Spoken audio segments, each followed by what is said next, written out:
Bienvenue dans un nouvel épisode Café Papote, le format plus spontané du podcast S'élever en même temps que son enfant. Moi, c'est Maude, coach spécialisée en parentalité bienveillante, mais surtout maman de 3 enfants. J'aide les parents à retrouver confiance en eux, à poser un cadre clair sans avoir besoin de crier et à retrouver une véritable harmonie en famille. Ensemble, on grandit avec nos enfants parce qu'on apprend autant qu'eux à leur côté.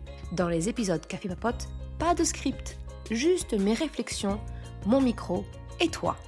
On parle parentalité, émotions, ratés du quotidien, prise de conscience et petites victoires, comme une discussion entre amis autour d'une bonne boisson chaude. Tu te sers une tasse ? C'est parti pour l'épisode du jour. Hey, salut, je suis contente de te retrouver aujourd'hui pour un nouvel épisode. Un épisode où on va un peu plus parler de nous, les parents qui faisons le choix d'une éducation peut-être différente de celle qu'on a reçue. Et pourquoi on est une espèce de génération de parents sandwich.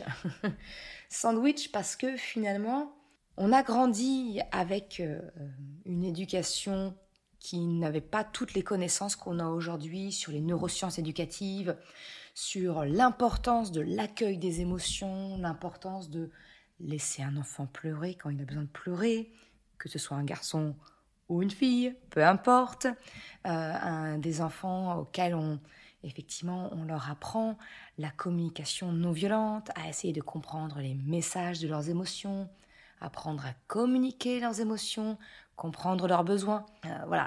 On n'a pas eu tout ça, nous, dans notre enfance.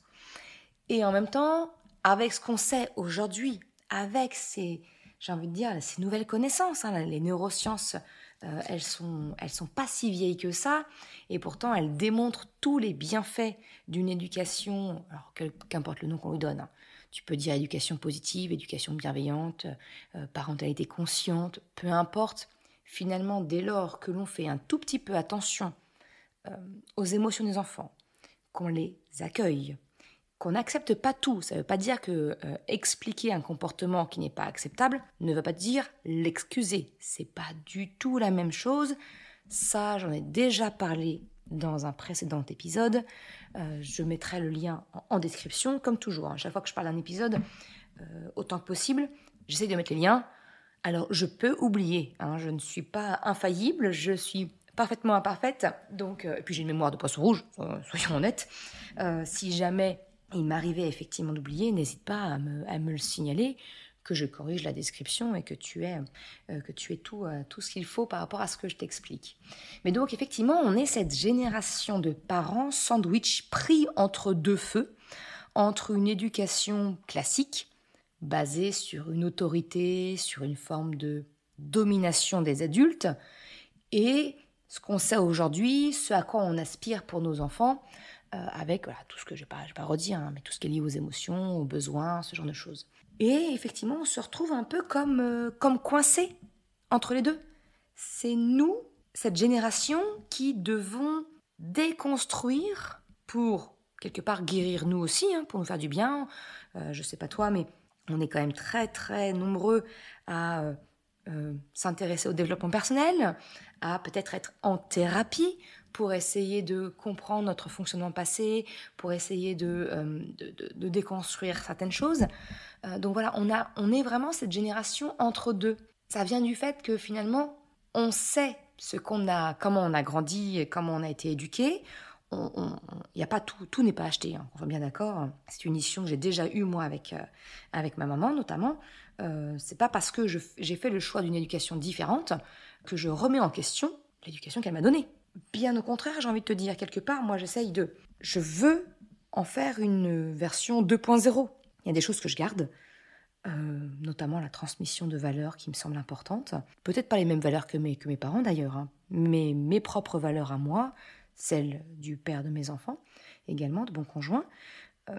Mais il y a aussi des choses qui m'ont blessée enfant, comme le fait que mes émotions n'ont pas toujours été accueillies, que très vite on me demandait par exemple « Chut, là, arrête de pleurer, chut, ça va aller, c'est rien ». Mais en fait, je sais pas ce que tu en penses, mais finalement les adultes, nos parents, peut-être toi si tu le fais encore avec ton enfant, c'est pas qu'on veut faire c'est pas qu'on a voulu faire taire nos émotions, c'est qu'en fait, en tant qu'adulte, on est très mal à l'aise devant une émotion qu'un enfant vit qui ne semble pas agréable, la tristesse, voilà, la douleur ou autre. On veut la faire cesser, pas pour l'enfant, pas que pour l'enfant, en tout cas, on va dire. Il y a peut-être une part pour l'enfant aussi, parce qu'on voudrait qu'il n'ait plus mal ou qu'il ne soit plus triste. Mais c'est pas que pour lui, soyons honnêtes. C'est pas que pour notre bien-être que nos parents nous demandaient de « Chut, là, ça va aller, arrête de pleurer ». C'est parce que aussi, c'était désagréable pour eux de faire face à notre tristesse, à notre émotion. Et donc, nous demander d'arrêter, c'était un moyen pour eux aussi de se protéger, tu vois. Donc, c'est vrai qu'il y a des choses que je garde, mais il y a des choses que je voudrais changer. Il n'y a pas que cette histoire de là, arrête de pleurer, que je veux changer.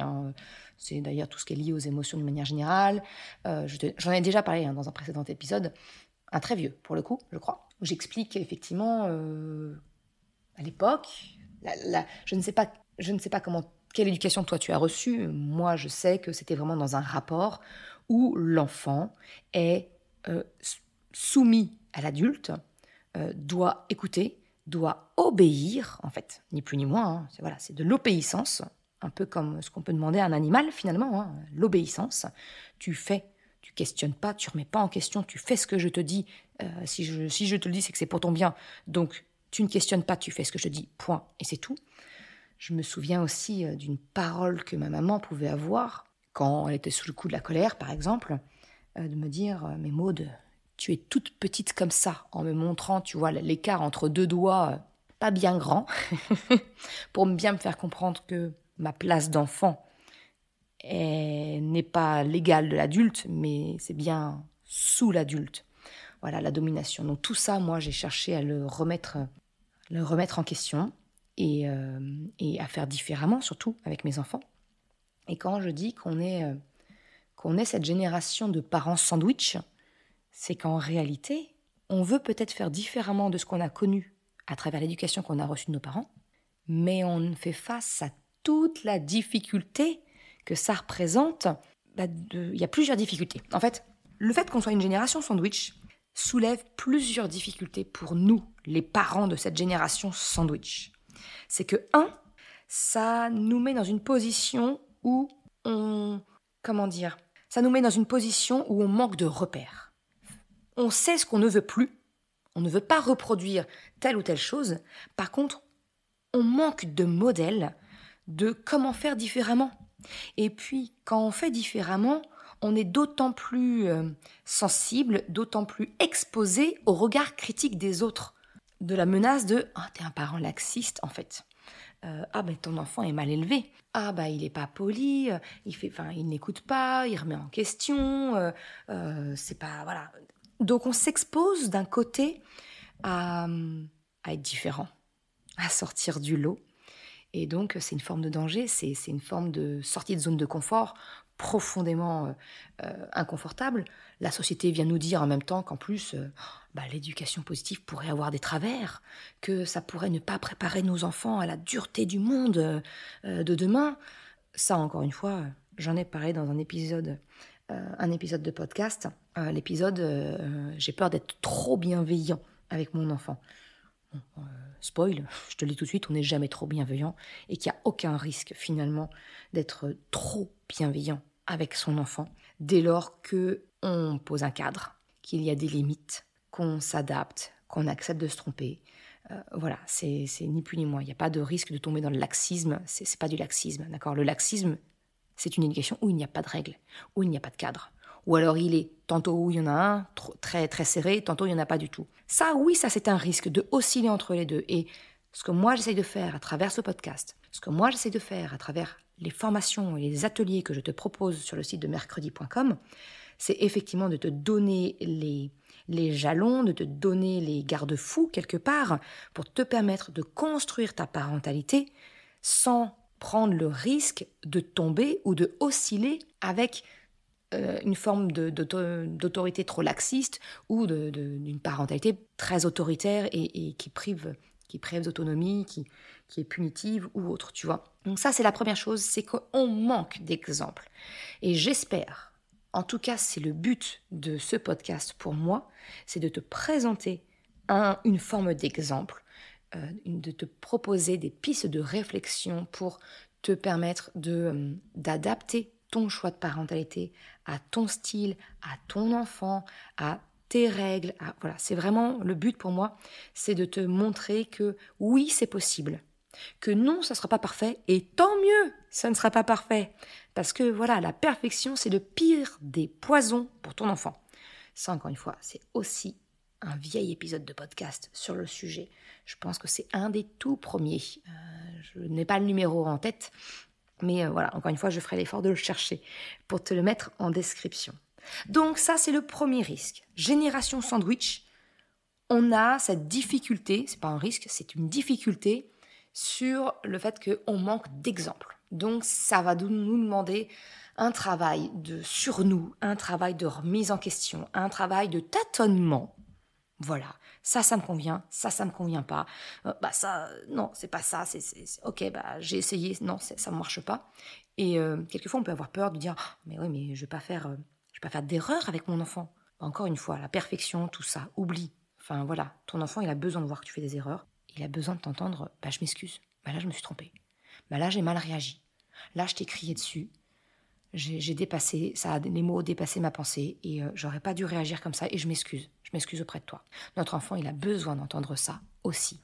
Et c'est 1000 fois plus bénéfique qu'un parent qui ne se trompe pas, qui ne s'excuse pas et qui ne montre pas, qui n'incarne pas cet exemple pour l'enfant. Ok ? Donc ça, c'est vraiment le premier effet qui se coule, j'ai envie de dire, du fait d'être une génération de parents sandwich. C'est normal, on manque de repères, clairement. Et puis, le deuxième effet qui se coule de cette génération sandwich que nous sommes, c'est qu'il y a une zone d'inconfort de « mais en fait, je remets en question l'éducation de mes parents. Je remets en question mes parents potentiellement. » Et là, c'est notre enfant intérieur qui s'active en se disant « j'ose contredire mes parents, que vont-ils penser ? Comment ça va être accueilli ? Est-ce que je prends le risque d'être rejeté, d'être dénigré, d'être... » Tu vois un petit peu l'idée ? C'est qu'en fait, on a peur de blesser nos parents. Moi, la réaction de mes parents, et notamment de ma mère, ça a été quand au tout début de ma parentalité, quand j'ai commencé à expliquer que non, je voulais faire autrement, que non, ça, je ne forçais pas mon fils à dire bonjour, enfin, à dire bonjour, si, mais à faire un bisou. Je ne forçais pas mon enfant à s'excuser, que je verbalisais, voilà, ce genre de choses. Quand j'ai commencé à mettre des mots à mes parents en expliquant mon choix d'une éducation bienveillante, c'est le mot que j'ai utilisé, mais voilà, un autre peut convenir aussi. Ma mère l'a pris comme une forme de remise en question de « Ah oui, mais moi je faisais pas comme ça. Oh là là, je faisais mal. » Alors ma mère est dans un trip d'autoflagellation. C'est pas le genre de parent qui va me dire tu me remets en question, t'es pas contente. Non, elle est pas dans l'autocritique, elle va être dans l'autoflagellation et s'auto-condamner. Et voilà, donc là, j'ai pas à faire face, mais finalement c'est pas plus facile, parce que je me retrouve parentifiée à devoir moi rassurer ma petite maman en lui expliquant « mais t'as pas mal fait, t'as fait avec les connaissances que tu avais à l'instant T, t'as fait avec le bagage émotionnel qui est le tien, tu as fait du mieux que tu pouvais avec l'éducation toi-même que tu as reçue, qui était autrement plus autoritaire, plus éloignée de la bienveillance que moi. » Et j'ai même dit merci à ma mère. J'ai dit merci. Merci pour l'éducation que tu m'as donnée parce que, quelque part, il y a eu une forme d'autorisation chez ma mère, chez mes parents, de la remettre en question, même si ça n'a pas été vrai. J'ai fait passer la pilule comme ça, si tu veux, en disant je te remercie parce que finalement, là, moi, je te dis, je me sens autorisée à remettre en question aujourd'hui et je te remercie. Et je le fais et c'est pas contre toi et je te confirme que c'est pas contre toi et ça a tout à voir avec moi et mes enfants, mais rien à voir avec toi. Et puis merci parce qu'il y a quand même des choses, je ne renie pas toute l'éducation que j'ai reçue. Il y a des choses pour lesquelles je me sens en phase, notamment cette histoire de transmission de valeurs. Les valeurs que tu m'as transmises qui étaient essentielles pour toi ne sont peut-être pas celles que moi je transmets, d'accord ? Mais cette notion de je veux transmettre quelque chose vient de toi. Donc pour ça, merci. Donc tu vois, c'est un peu ça aussi l'effet sandwich, l'effet de la génération sandwich, c'est qu'on se retrouve entre deux feux. entre on n'a pas de modèle, on veut bien faire pour nos enfants, et d'un autre côté, on prend le risque, peut-être, potentiel, en fonction des parents que l'on a, ou qui sont présents ou qui ne sont plus de ce monde malheureusement, c'est aussi le cas. Hein. On peut très bien se sentir coupable, même de parents qui sont décédés. J'en sais quelque chose, je vois ma mère. C'est un grand exemple, ma petite maman. C'est un grand exemple pour moi. Mais tu vois, on peut se sentir voilà, dans cette dualité très inconfortable de je veux faire différemment, mais j'ai peur que ce soit mal pris de l'autre côté. J'ai peur que je sois jugée potentiellement de l'autre côté. Parce que je le vois, hein, je sais que ma mère, des fois, est mal à l'aise parce que ses amis proches n'adhèrent pas du tout à l'éducation bienveillante et sont restés avec un enfant, ça se tait et ça écoute. Eh bien, autant te dire que mes enfants ne se taisent pas et n'écoutent pas spécialement quand on leur parle de cette façon-là. Donc forcément, ma mère aussi, quand elle est avec mes enfants, quelque part, je vais dire, subit le regard de ses amis sur ses petits-enfants. Et je sais que c'est très difficile pour elle d'encaisser ce regard différent. Alors après, moi je lui dis bah, tu fais la facilité, hein. Charge-moi, hein. Bah, c'est Maud. Bah oui, bah, Maud bah, c'est sa décision. C'est comme ça qu'elle éduque les enfants. Bah oui, bah, qu'est-ce que tu... Ah bah oui, bah, on faisait mieux avant, bah oui. J'ai envie de te dire, je lui donne tout droit toute autorisation de vas-y, charge-moi, parce que moi je sais ce que je fais, je suis sûre de moi et je sais que c'est pour le mieux-être de mes enfants en termes de santé mentale, parce qu'ils savent dire non, ils savent poser des limites, ils savent que toute émotion est acceptable et entendable, même la colère par exemple, qui est si durement jugée. Ils savent ce qui est bon pour eux et ce qui n'est pas bon pour eux. Je leur apprends à exprimer leurs émotions. Enfin voilà, je sais que ma façon de faire, je suis convaincue que c'est ce qu'il y a de mieux pour leur santé mentale future, que c'est ce qu'il y a de mieux pour leurs relations futures, parce que mes enfants, du haut de leurs 12, 10 et presque 7 ans, ont une intelligence émotionnelle parfois plus développée que certains adultes que je connais. Donc, très clairement, pour moi, il n'y a pas photo, si tu veux. Mais voilà, c'est quelque chose qu'effectivement, il ne faut pas non plus... Je voulais faire cet épisode pour te dire, si tu sens cette dualité, bah, je te comprends. Elle est légitime. Tu fais partie de cette génération sandwich. Tu fais partie de cette génération qui est charnière entre comment on faisait avant et comment on considérait si peu les enfants, les droits des enfants, les émotions, la communication, et ce tournant que l'on vit aujourd'hui, où la science vient démontrer les bienfaits justement de la communication non violente, de l'accueil, de l'expression des émotions. Voilà, c'est peut-être plus joli d'ailleurs de dire qu'on est une génération charnière qu'une génération sandwich, mais j'aimais bien le mot sandwich. Mais tu vois, le changement il passe par nous. C'est un petit peu de la même façon. Moi, je suis un produit des années 80. Je suis née de 80, je suis de l'année 82. Donc, je suis peut-être un peu plus âgée que toi, peut-être. Mais je suis cette génération où j'ai eu un monde, une enfance sans digital. J'ai connu l'avènement de la téléphonie mobile au moment de mon adolescence où j'ai commencé à avoir 18 ans, 16-18 ans, les téléphones portables commençaient à se démocratiser. On est cette génération charnière qui avons connu un bouleversement, une accélération de l'évolution du monde. Eh bien, j'ai envie de te dire, l'éducation, la parentalité, elle aussi, elle a énormément évolué ces dernières années. Si j'articule, c'est mieux. et voilà, on est cette génération et les clés, elles sont dans nos mains. Si on veut donner cette avance-là à nos enfants, moi j'ai envie de dire c'est cool en fait. C'est cool parce que le développement personnel, l'expression des émotions, la communication non violente, tout ce qu'on fait, tout ce travail sur nous, cette remise en question, ce questionnement, cette introspection, elle nous est bénéfique à nous, déjà, parce que c'est ni plus ni moins ce que l'on fait en thérapie, d'accord ? C'est ni plus ni moins ce que tu fais en écoutant ce podcast, ok ? Tu évolues, tu nourris ta pensée, ta réflexion. Tu prends pas pour argent comptant ce que je te dis. Je te le répète encore une fois, je n'ai pas la science infuse. Prends ce que tu veux prendre, laisse ce que tu n'es pas d'accord avec. Mon but n'est de convaincre personne. Je ne veux pas convaincre. Convaincre, c'est vaincre les cons. Je veux pas, d'accord ? Par contre, je t'apporte des éléments de réflexion et si j'y parviens, tant mieux, c'est cool. Mission réussie, mission accomplie. Voilà, j'ai fait mon job, j'ai envie de te dire quelque part. Mais c'est vraiment d'être cette génération sandwich, cette génération charnière. Ça veut dire que c'est bénéfique pour nous, parce qu'on travaille sur nous. Mais en plus, les bénéfices, on les transmet à la génération qui arrive, à nos enfants. Punaise, c'est ça, pour moi, c'est ça une vraie société. C'est qu'on s'appuie les uns sur les autres et la nouvelle génération tire parti de l'acquis de la précédente. De la même façon que nos grands-parents ont combattu, j'ai envie de dire, la liberté avec la Seconde Guerre mondiale et tout ça. Tu vois, on est sorti d'une époque de guerre pour essayer de construire, mais nos parents étaient d'une génération post-guerre qui ont commencé à prospérer. Nous, on a été une génération, du coup, prospère, qui a pu développer la technologie, voilà, tout a évolué. Bon, le monde est malheureusement en guerre aujourd'hui. L'histoire se répète, on n'est pas très bon là-dessus. On est intelligent, mais il faut nous répéter longtemps. Et pour l'instant, force est de constater que ça n'a pas fonctionné encore. Mais c'est pas le sujet. Ce que je veux dire par là, c'est que c'est cool qu'on puisse s'appuyer sur les acquis de la génération précédente.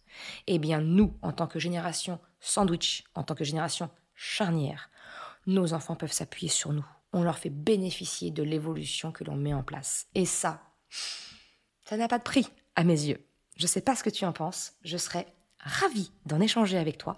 Si tu le veux, tu peux me retrouver sur Instagram avec mon pseudo mercredi. Et sinon, tu peux aussi me contacter par mail Maude, MAUDE, @mercredi.com. Mercredi, MERECREDI.com. Je te souhaite une excellente journée, une excellente après-midi, soirée, quel que soit le moment où tu as écouté cet épisode. Et je te dis à très bientôt. Ciao! Je te remercie d'avoir écouté cet épisode jusqu'à la fin. Si tu souhaites soutenir le podcast pour m'encourager à continuer à créer des épisodes, eh bien, tu peux le faire sur le site mercredi.com/soutien en me faisant un don libre.